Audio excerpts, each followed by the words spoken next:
Hello, everybody. This is the Cincinnati Herald Podcast. I'm your host, John Alexander Reese, digital editor of the Cincinnati Herald. If you don't know, the Cincinnati Herald has been around since 1955 and is the largest African American newspaper in the greater Cincinnati area. And we have a great show today. I'd like to announce our guest, Circulation Director Wade Lacey Sr. How you doing today, Wade? How you doing, John? It's good to be here. It's good to hear.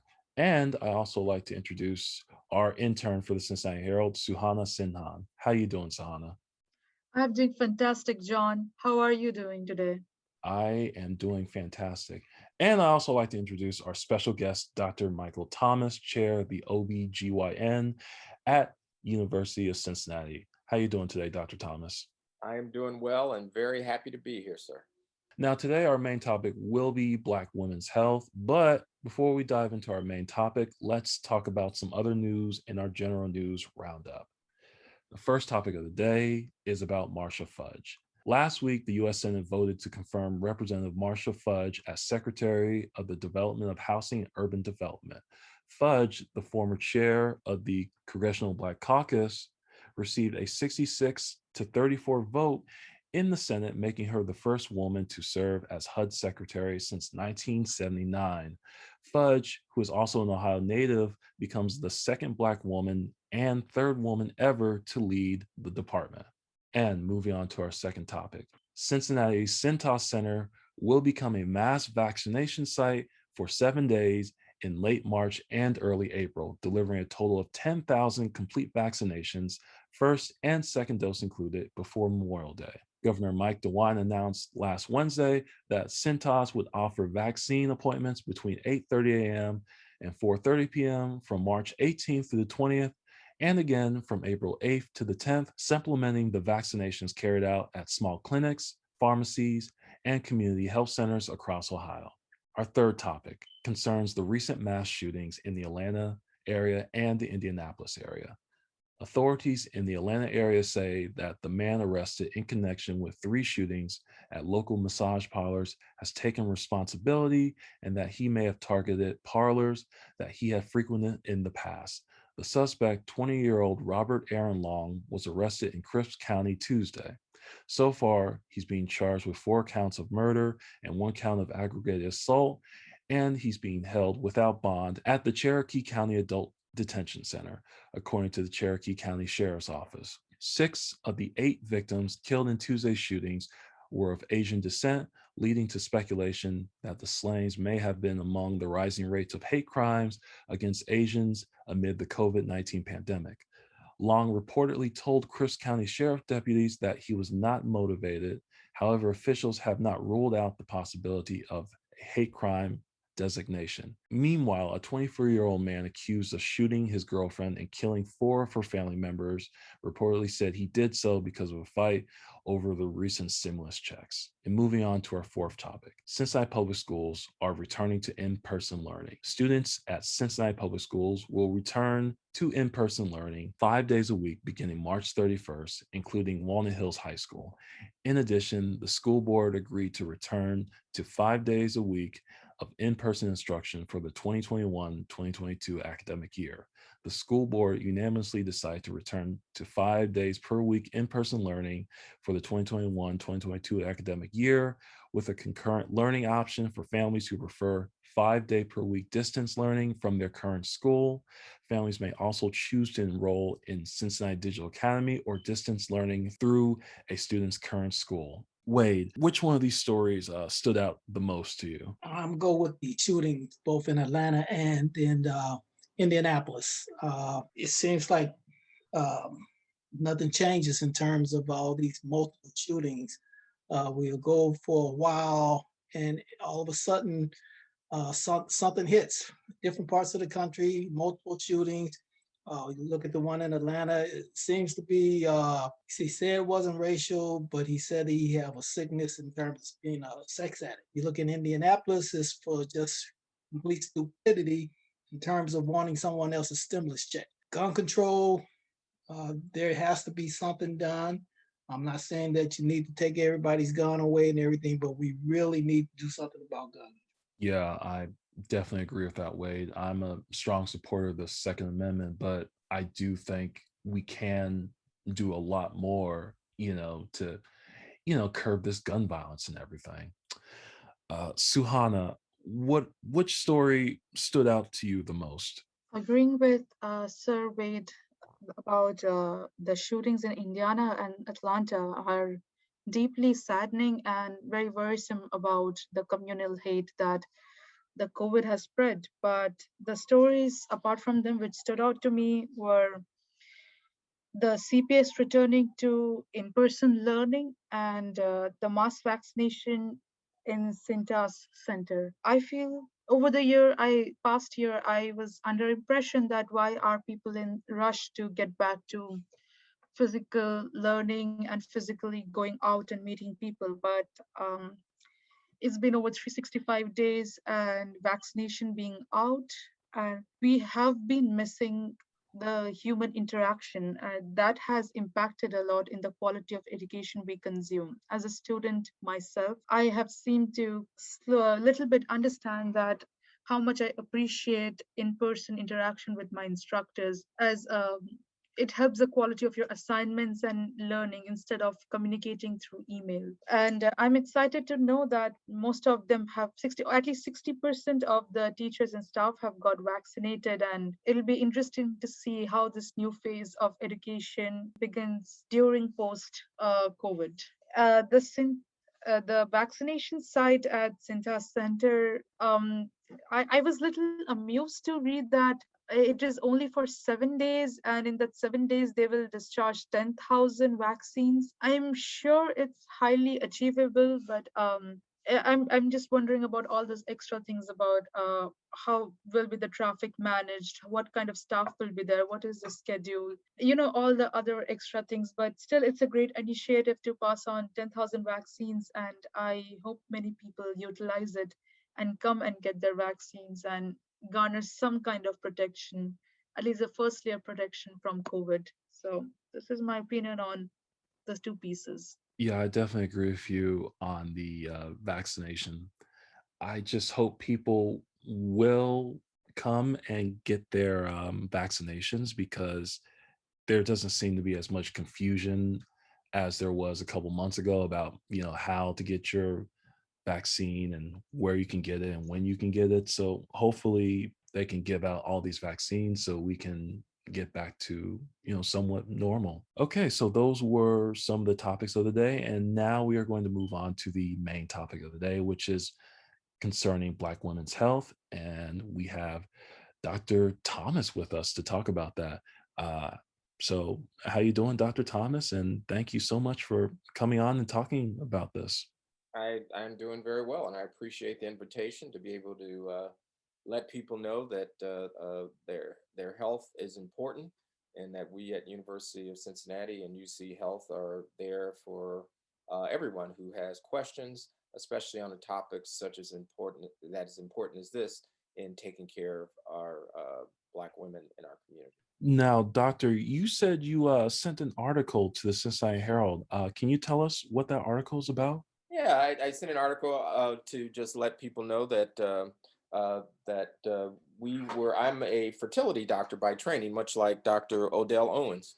Dr. Owens was one of the first African American fertility experts in the country. As a matter of fact, I gave a talk this morning at the place that he trained, which is at Harvard, at Brigham and Women's and Harvard this morning, virtually, of course. I didn't fly.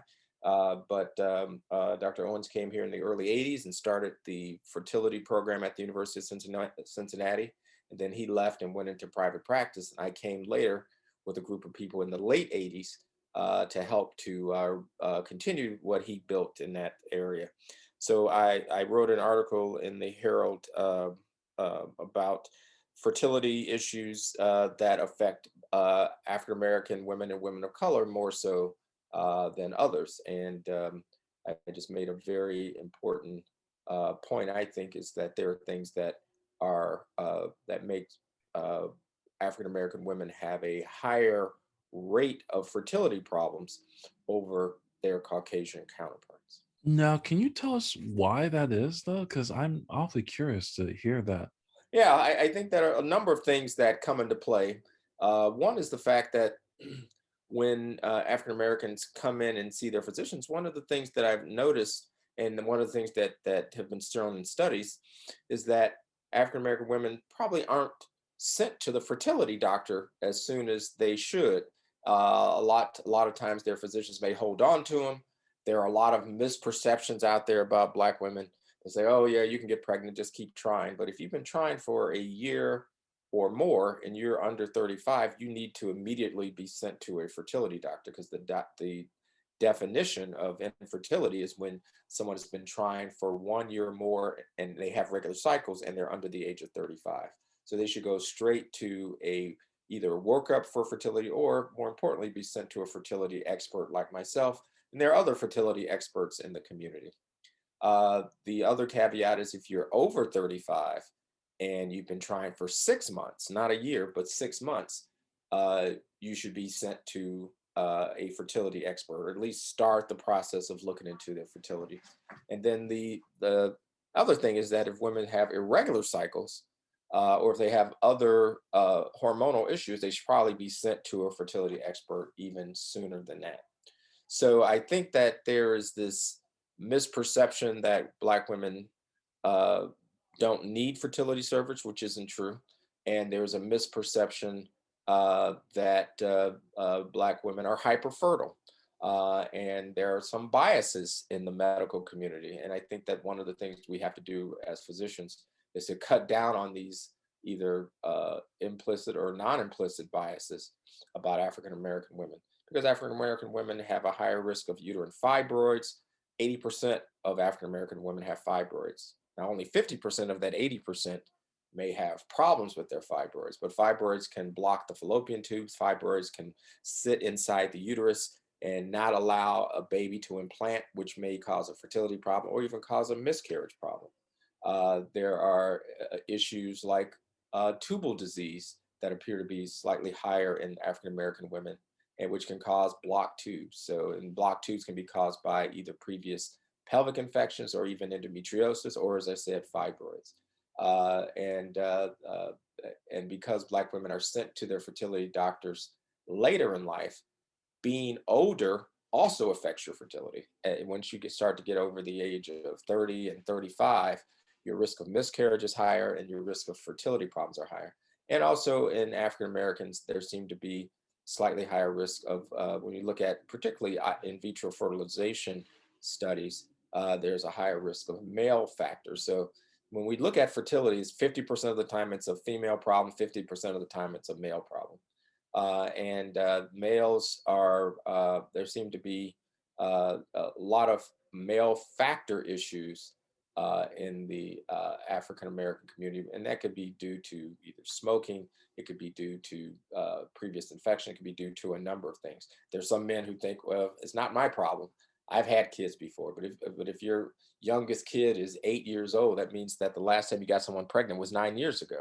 So a lot of things can change, and they also can be job related, because we as African Americans may be doing jobs and working with things that may have toxic effects on our sperm. So if we're working in the cleaning industry, if we're working in the painting industry, if we're working in with chemicals, if we're working with glues or solvents, those things can decrease your sperm count, and those things can be cause problems with fertility, whether you know that or not, and whether your friends are getting pregnant or not. They may affect you differently. So there are a number of things that may be more intrinsic in our African American community and communities of color, and in African American women, that you will see more so than you will see in Caucasians. Now, doctor, let me ask you, what made you want to study this field in the first place? Um, I was interested in working with women. All my friends when I was growing up with women were women, and I just had a knack and a feel for those issues, and because of that, OB-GYN just made the most sense. And fertility came to me because I did some rotations in medical school, and it's like anything else. That area sang to me. That was the area that I found the most interesting. It was related to hormones. It was related to helping people have families. I grew up in the projects in the Chicago area, and you saw people who had families, but you also saw people who couldn't have families. And sometimes people had families earlier than they wanted to. And my research area is in contraception. So trying to not get people pregnant. We've developed new birth control pills, new IUDs, new things that can prevent people from getting pregnant. That's what I do my research in. But then my practice is in the opposite of that, which is helping people try to get pregnant. You're just reversing. It's like schizophrenic in some ways. One part of the day you're making new things to help people not get pregnant. The other part of the day you're doing in vitro fertilization and making embryos to help people get pregnant. So I like both areas. It's like walking a tightrope. And I like both areas because it's all hormonal. It's like a light switch. You can either turn it on, you can turn it off. And to me, that made the most sense. And I was a film major, a television and film major in college, and worked in television in Chicago. And and I was a pre-med film major. I got accepted to medical school and to a TV program, a master's program in television on the same day. And I decided to go into medicine because to me, it made the most sense. I thought I could make more contributions going about it this way than making some silly TV shows.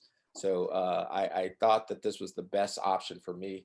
And like I said, in my opinion, I just think having the privilege to work with women and deal with female related issues, I think I'm very lucky to be able to do that as a professional. Yes, definitely. And that's really fascinating about the film and TV thing too. But let me ask you, obviously we're living in the age of COVID. How has COVID-19 affected your profession and everything? Well, I mean, we're very lucky in the OB-GYN field. We primarily deal with young women, but we've had some deaths, even at the University of Cincinnati, from people who've gotten COVID, primarily in people who had some circumstances in their lives that put them at higher risk, like obesity. They had some lung issues, like really severe asthma. People who've had some other issues in their life that may put them at higher risk. I'm sorry for my dog in the background yawning. No, that's okay. People who have put themselves at higher risk. And we've had a couple of deaths, but most of those, the few deaths that are happened in our unit related to COVID, and keep in mind that we are a level 4 OB unit and that's the highest level you can get. And we're the only level 4 OB unit in the area. So we get the worst of the worst. So if you have a problem, that's where you want to go. And sometimes people transfer to us late, and unfortunately that puts them at risk, and we may not be able to continue to help them as much as we would like to.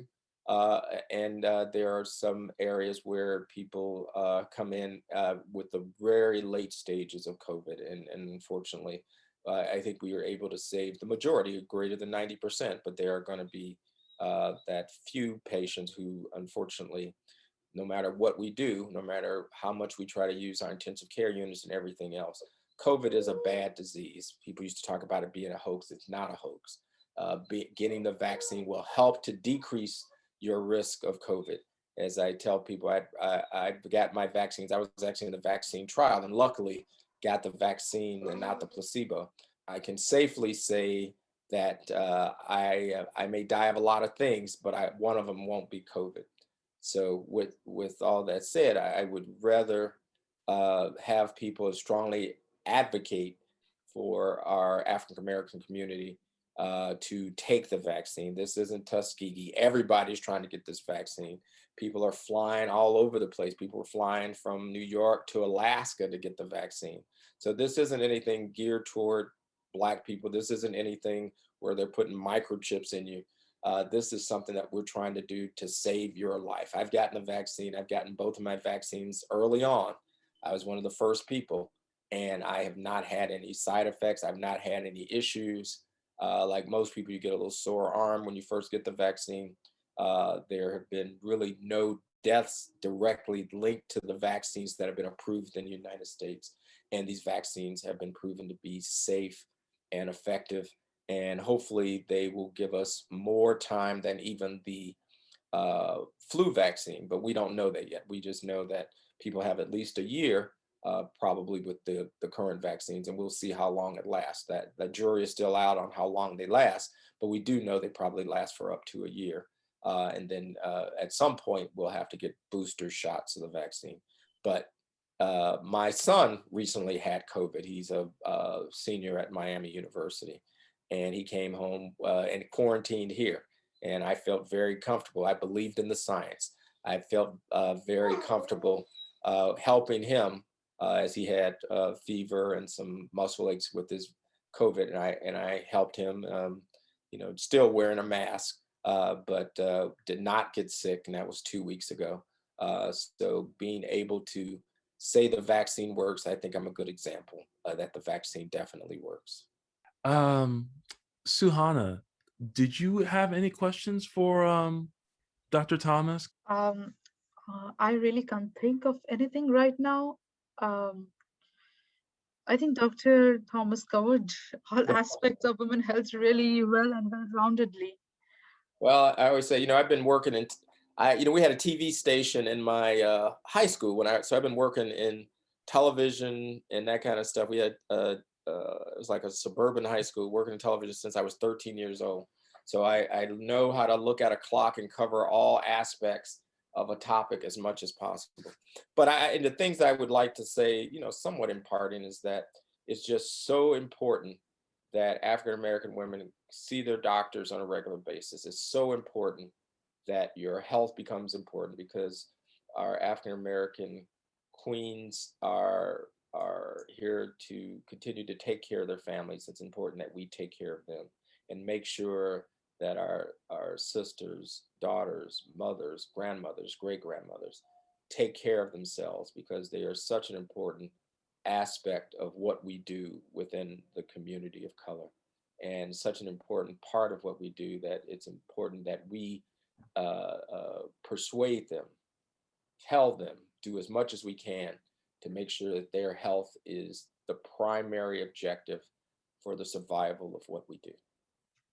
Dr. Thomas, I might have not understood this topic really well, but what happens if pregnant women gets COVID?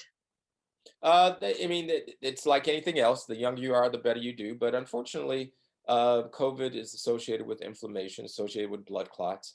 The majority of pregnant women do well with COVID. Don't get me wrong. But people who have comorbidities, meaning who have other diseases, diabetes, heart disease, obesity, those patients have trouble. Those patients truly have trouble. So it's the same comorbidities that you could have even if you weren't pregnant. We do encourage pregnant women to get the vaccine. Being pregnant should not be a condition where you can't take the vaccine. You can. There are numbers of, we are encouraging it in our department. And it's very important that you take it. But because pregnant women are carrying a pregnancy, and they tend to have a higher risk of blood clots in general, that additional inflammatory process going on in the body doesn't help. But luckily, pregnant women are by nature young, and the majority of them, particularly those in good health, will do well during a pregnancy. But they have to be monitored and quarantined like everybody else. And everyone, the best thing to do is to not get COVID. Take your vaccine, wear your mask, always wear your mask, even if you have the vaccine. The goal is to keep you as healthy as possible so that you can be here for all of us. Dr. Thomas, does conditions like PCOS and PCOD also act as underlying health conditions that can cause you COVID, or they're similar to diabetes, or they should be treated differently? That's a very good question. Polycystic ovarian disease is a condition where women don't have regular cycles. About 50% of them are obese, and 50% of them are normal weight. And it's a condition where people can have not only irregular cycles, but they can have hair above the lip, below the chin, between the breasts, between the belly button and the pubic bone. And those women have a higher risk of infertility problems, and they have a higher risk of diabetes, particularly later on in life, because they become what's called insulin resistant. Those patients are not at higher risk for COVID over anybody else. But patients who are PCOS and obese suffer the same potential consequences of when they develop COVID, like anyone who's obese. So these patients are at higher risk, particularly related to obesity or diabetes. All people with PCOS don't have diabetes, but people with PCOS have a higher risk of diabetes. Okay. Hmm. Well, I have to say that was a very, very fascinating discussion. Thank you so much, Dr. Thomas, for coming on our show. We greatly appreciate it. All right. Well, I appreciate being invited, and we will continue to write articles in the Cincinnati Herald once a month from the Department of Obstetrics and Gynecology at the University of Cincinnati and UC Health to give out information. Like I said, my first article this past month was on fertility problems in the Black community. We have other articles coming up soon about our work with Cradle Cincinnati and trying to reduce infant mortality in the Black community. Then we have other articles coming out over the next few months on COVID and pregnancy, as well as preeclampsia or toxemia in pregnancy. So we look forward to this collaboration, long-term collaboration with the Cincinnati Herald. Of course. And I also want to thank my guests, Wade and Suhana, for being on the show. Thank you so much, guys. Thank you so much for having us, John. And thank you so much, Dr. Thomas, for educating us today. Yes, thank you. It was very educational. Glad I was here. Okay, so make sure to check out all the stories we discussed today on our website at www.thecincinnatiherald.com. You can also check out our print edition, which is sold at your local Kroger, UDF, Walgreens, Joseph Beth Booksellers, and at select service stations. Remember to follow us at the Cincinnati Herald on Facebook. You can also follow us at Cincy Herald on Twitter and Instagram. Make sure you follow us on YouTube. Just search for the Herald TV. And you can also follow us on our official TikTok channel and just search for the Cincinnati Herald. And folks, remember, we are still in the pandemic, so make sure you get vaccinated and make sure you still wear a mask, wash your hands, and practice social distancing. I'm John Alexander Reese, digital editor of the Cincinnati Herald, and have a good day.